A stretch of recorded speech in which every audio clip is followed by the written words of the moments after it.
we still have half a dozen players to speak of. Some of them may not get as many minutes, and Liam Shaw is one of them, because we're going to kick off part 2 by speaking about Liam Shaw, another what I would describe as a project signing, a legacy signing. It was lined up prior to Ange Postecoglou coming to the club. Yep. I was informed that he was something of, in terms of style, something of a Joe Ledley type who could work from box to box. And we've not really seen him. In fact, we've not seen him at all competitively. He's warmed the bench for the Europa League. Is he a player that you think, get him loaned out, Colin? Get him loaned out in January, get him some games. Yeah, but he's got to go out and loan Scotland. There's no point sending him back down south again, because you're going to try and integrate him into the style of Scottish football. I would imagine that's the reason why he's not been playing so far, is you're trusting players that have got more experience of playing the Scottish game. And I know people will say, well, James McCarthy came up, but James McCarthy played Scottish football before. He knows what's expected of him when he comes up here. Mm-hmm.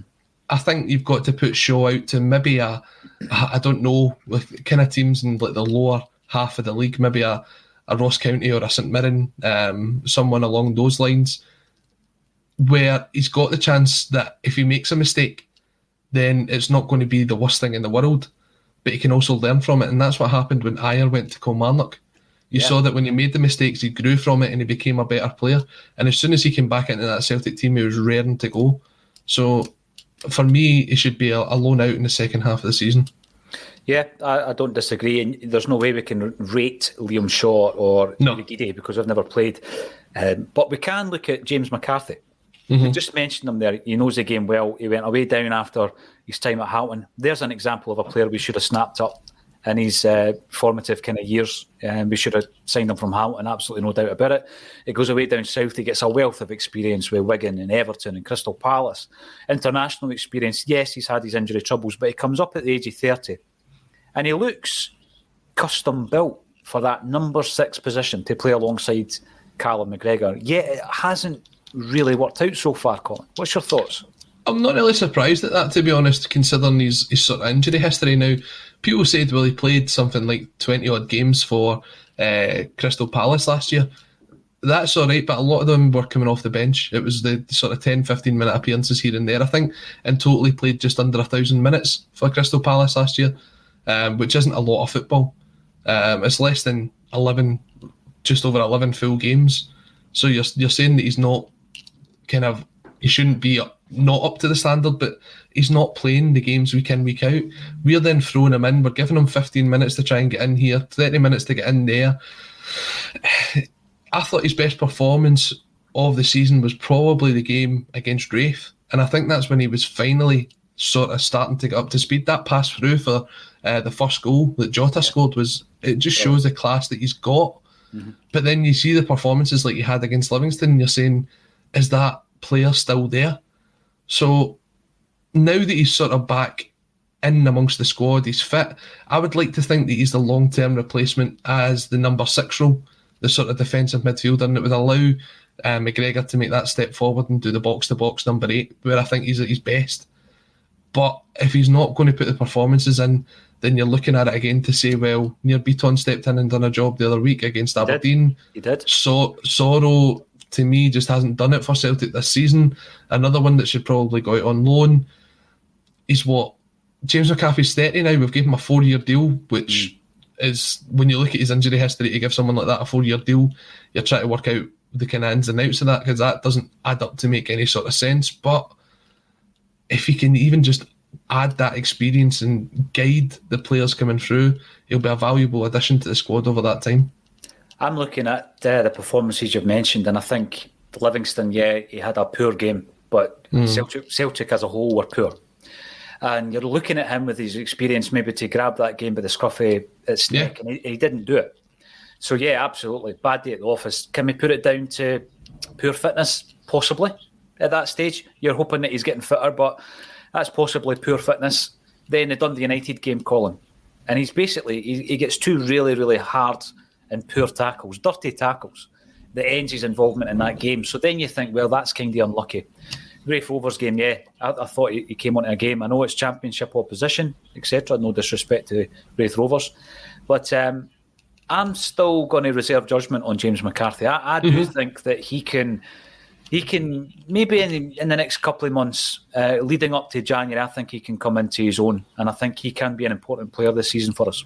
Definitely. When you look at it, and Celtic's going to have 3 games in a week at stages throughout this sort of period, you do need to look to the bench and you do need to look to your squad, and having a guy like James McCarthy should be the ideal thing where you say, I need to rest this player, so in comes James McCarthy.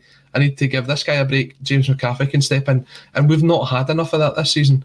When you look at it, we've been playing the same sort of 13, 14 players just because we've not been able to either trust or risk putting players like that into the squad, or they've just not been available because of injury. So if you can get him up and fully fit, it's a great addition to have.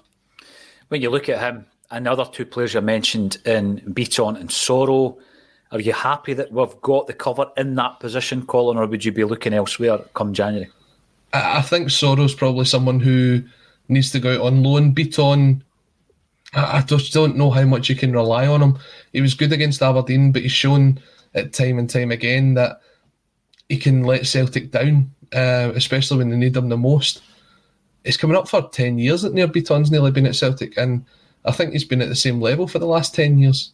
So if you're wanting to develop as a squad, you've got to probably look at something else, and you've probably got to look at someone who can come in and be that step up. And if you've got a direct competitor between McCarthy and a new signing that you bring in, then that's only going to bring the best out of the 2 of them. Again, give us a wee grading, give us a marking for McCarthy. I'd say McCarthy so far is 5.5 out of 10. Just above Starfelt. That's fair enough. And obviously we have strengthened in the middle of the park with Liam Shaw and James McCarthy. We've also strengthened out wide. This is where it might get a wee bit more interesting. Mm-hmm. So out on the right, we've got Leo Labada, who we signed from Macaba. Peta Tikwa, who I think's, Neil Lennon's particularly fond of that club. So Abada, what's your thoughts been on Abada? I think it's incredible when you think that Abada's only 19. He's 20. Oh, sorry, he's 20 now, but he was 19 for the most part of the season so far. He came in and he made that instant impact right away, and you're thinking, right, we've actually got someone here. And when he's on fire, he's brilliant. He's absolutely superb. And there's other times where he is off the boil and he's maybe a man down, but it's just about getting the ball to him, and I don't think he ever stops. I think if you give him the chance, he'll go again and again and again and again. And what I like about both him and Jota is they're players who, although they're out wide, they want to come in and they want to beat their man at the post so that they can get on to the end of balls. And that's something we've not seen the likes of James Forrest doing for Celtic. It's not something that we've saw any of our other wingers that we've had over the last sort of 4 or 5 years do. And it's a different option, and it keeps the defence guessing as to what to do. And I think he is someone that we've spoke about in this programme already that's shown talent. And if with the right coach, he can get from this level to the next level. And when he gets to that next level, that's when Celtic's got to tie him down. Otherwise, we're going to lose him for small money. You've got to just keep that. What is he on, a 5-year deal? Did they sign 4-year deal, 5-year deal? I'll double check just while you're talking there, but I think it's a good point because he's already spoken about his ambition to play in English football, which I never like hearing a Celtic player talking about an ambition to play elsewhere. I understand that many of them have that ambition, but I wouldn't expect them to be saying it when they're being interviewed. And I remember the last player saying that was Mo Bangura. So hopefully Leo Labada will have a better Celtic career than Bangura. So his contract runs until 2026. Leo Labada's contract runs until 2026. So we've got him on a 5-year deal.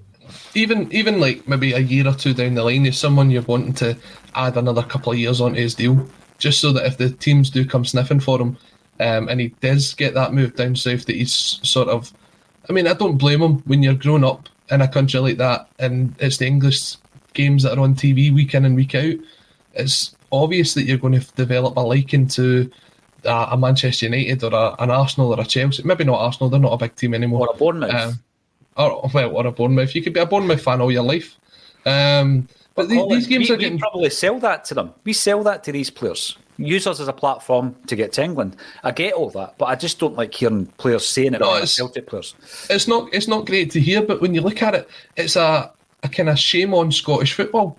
That is the way it is. When you look at it, when you go abroad, and Israel is the example here, but if you go to Australia, if you go to America, if you go to China, if you go to Africa, these continents and these countries, they're being shown the English Premier League week in and week out. They're getting it kind of brainwashed into them that this is the best league in the world, and this is the teams that you want to support. This is the team you want to spend your money on. This is a team that if you're a kid, you want to be playing for a Manchester United, a Liverpool, a Man City, maybe even a Newcastle now that they've just been bought over. Scottish game doesn't sell itself. No, absolutely not. So you're never going to find someone playing over in Israel or playing in Russia or playing in Mexico that goes, I want to play and I want to be the next James Forrest, because you don't see the Scottish game. We do it with Celtic TV, but that's only so far. The league itself sells itself short. So when you see guys like Leila Bada coming in saying, I moved to Celtic because it's in the UK and because I've got the chance to make that step up to play for a Liverpool or a Manchester United, the same way as Virgil van Dijk did, that's on the Scottish League. It is. Celtic give them the pathway. 100% agree with that. When I'm looking at the right side of the park, I want Forrest to get back ASAP, but concerned at how long he's been out again, Colin. The third choice now is young Dembele, who again had a terrible tackle and injury against Bristol, wasn't it? Bristol City. Mm-hmm. And, you're hoping that both those players come back, but when they do, who's your first choice? Getting a wee bit of static on your mic there, Colin. Oh, sorry. Who's your first choice when everybody's firing on all cylinders? I'm a big fan of James Forrest, a real big fan of James Forrest. I think his contribution over the last sort of 3 or 4 years has been outstanding. We missed him desperately last season, and when he came back in, you saw exactly what you were missing. Abada's got his name on the jersey now. Do you take it off him? That's such a hard one. I think Ange will stick with Abada. I wouldn't be surprised if Forrest came in though. And again, having that competition for position isn't a bad thing. If it was me, I'd play Forrest just because he's got the experience. But I think the way that Ange sets out to play football, he'll stick with Leila Bada. And again, he is adaptable. He can play through the centre. He can play on the left. Him and Jota, who we're going to speak about now, can switch. So it's great to have the options. But we will see once Forrest comes back as to who is the first pick on the right-hand side. Jota, fans' favourite already.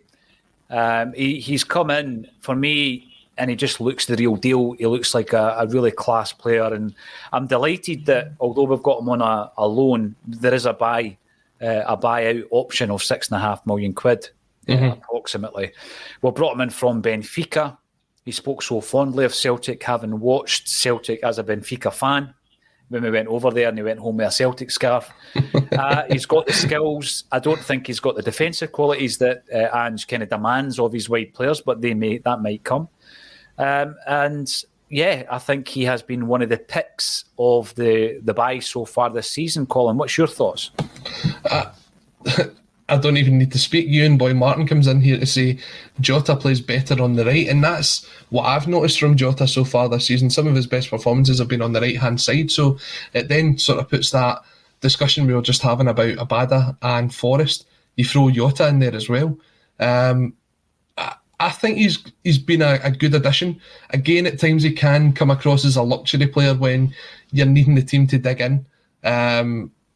Sometimes it can be very wasteful on the ball, but he's got that talent, and he's shown it a couple of times already where he's come in and he's scudded the bar from 25, 30 yards out, and you're just thinking one of those times it's going to go in and it's going to kickstart his Celtic career.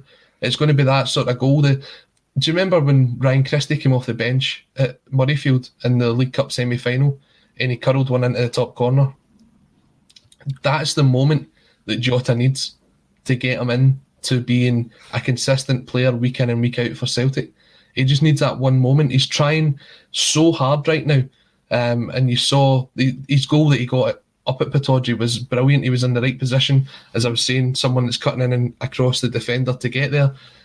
But he's going to become one of these players where defenders are going to know how to play against him, because he naturally wants to come in, beat his man and put that shot on target.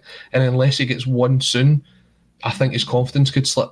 So as much as he's been a good signing so far, I just need him to get that goal and that wee run just to get him on that bit of momentum. Otherwise, I would be looking at playing him on the right-hand side. And if you do that, I just think it's difficult because we're not as... we don't have such a wealth of talent on the left-hand side, do we? As we do on the right when everybody's fit. How would you rate him so far?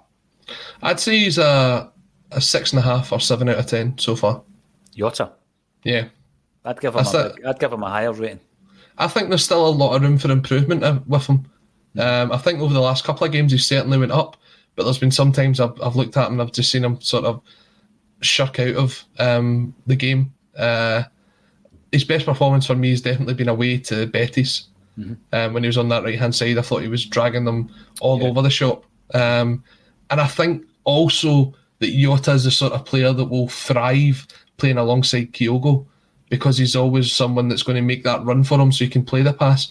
Albion Ayeti was never going to be that player for him, so I'd like to see the effect of playing alongside Kyogo as opposed to playing alongside Albion Ayeti. We've got 2 players to go, Colin. We'll start with Giakoumakis, who obviously comes from Heraklion, which is the same village that Samaras comes from. Yes. And we signed him as the top goal scorer in the top division of the Netherlands for a team who was relegated. So we know that he's a prolific goal scorer. We've heard all the tales of some of his goals coming from the penalty spot. We've had an opportunity to see him once, and that was against Bayer Leverkusen, where he's come on and offered a different option up front.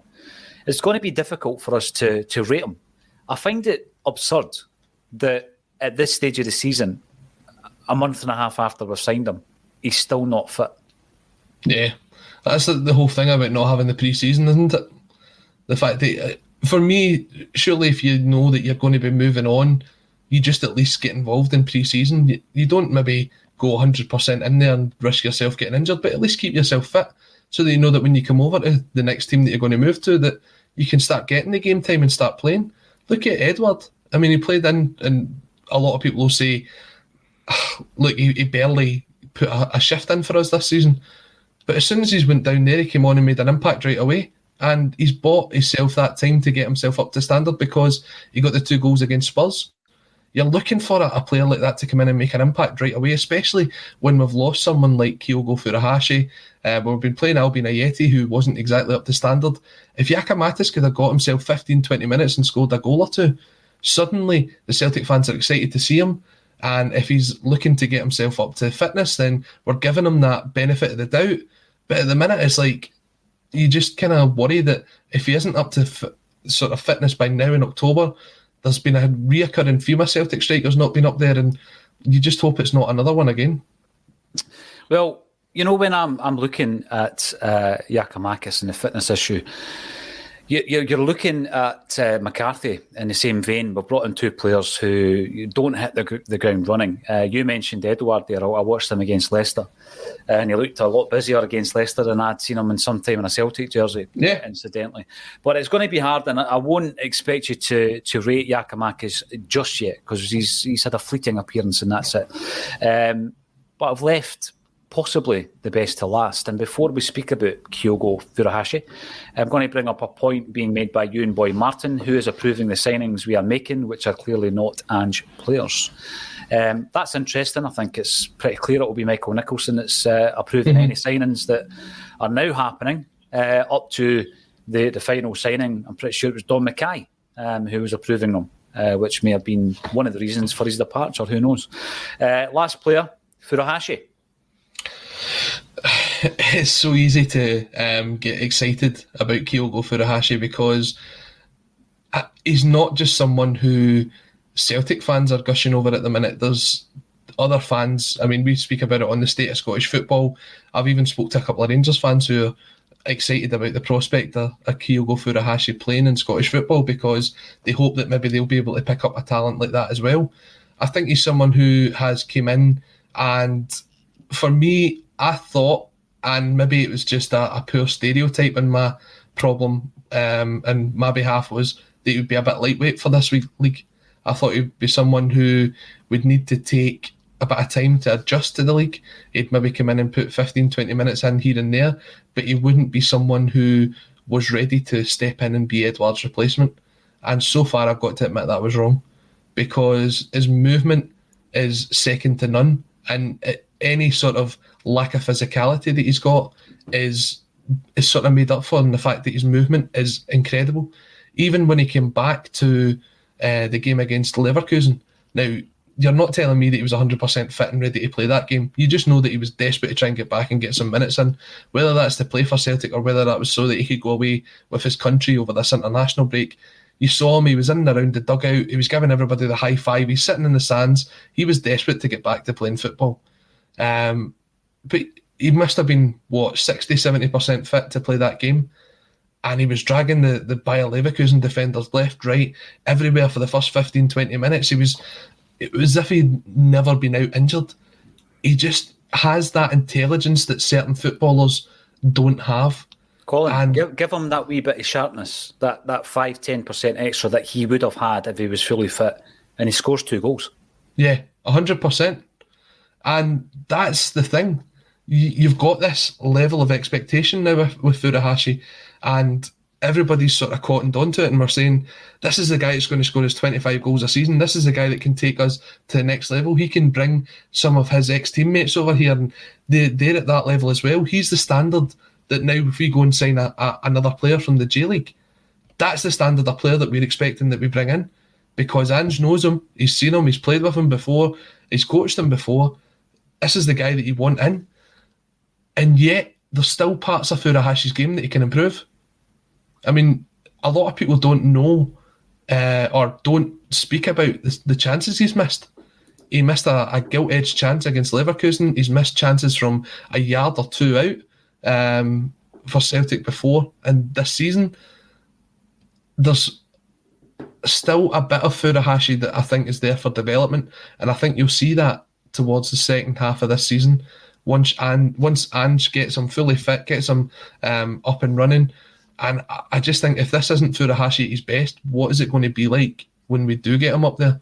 In terms of a signing overall, I think he's definitely a 9/10. People will say he's a 10. I don't want to call him a 10 yet, because I want to see the next bit to come from him. Absolutely, I agree with that. And I don't think that we have seen the best of him. So, I mean, for me, I've been hugely impressed by Kyogo Furahashi, and I think that if you do bring in another countryman, that will only benefit him. Being in Scotland, the whole culture of the new country, never mind the football landscape, then I think that would definitely benefit him. Because, I mean, Ange Postecoglou never managed them previously in Japan. So I'm looking forward to at least another player coming in from the J-League in the January transfer window. 12 signings in all. One final question for you, Colin. Who are the priority exits in January? Because I'll give you my 3. Okay, you give me your 3 and I'll think about it. Barkas. I don't think many people will argue with that. I also think that we need to get rid of Ayeti. And I would also offload Sorrow. I'd struggle to disagree with you. I think they are the 3, I'd be looking at. But they 3 need to be replaced. Yeah, it's not just offloading for the sake of offloading, because the squad is small enough as it is. You need to get players in that are either, well, no, let's not say they're of an equal standard, because if they're an equal standard, they're no good to the squad. You need 3 better players than Barkas, Ayeti and Sorrow to come in before you even get rid of them. Because if you get rid of them, we're back at this stage again where another couple of injuries and you're saying who is in there to play. At least those players, as much as they weren't great for us, they were an option you could turn to. Ajeti played a couple of games, he got himself a couple of goals, he played fairly well against Betis away, but if he wasn't there, who was there? Are you going to turn down to someone like Joey Dawson, who's playing in the B team? Who else is there? You have to make sure that there's at least one in for one out. We let 15 go and only brought 12 in. Of the 12, 9 or 10 of them were first team players. Mm-hmm. We have to make sure that it's at least one for one in this January transfer window. I agree with you wholeheartedly, Colin. It's been a pleasure. A bit of a two-parter today, and hopefully in January we can do it all again. This was an impromptu ACSOM Bulletin, so thanks everybody for getting involved. You're tuning in on Facebook, LinkedIn, Twitch, YouTube, and of course Twitter. If you are watching on YouTube, then make sure that you subscribe. If you aren't, then start watching on YouTube, because you can get notified of impromptu broadcasts like the one today. Colin's going to go away and watch Scotland against Israel. Hope you enjoy that. And whatever else you're up to this weekend, everybody who's tuning in, hope you enjoy your weekend well. Thank you for joining us on A Celtic State of Mind.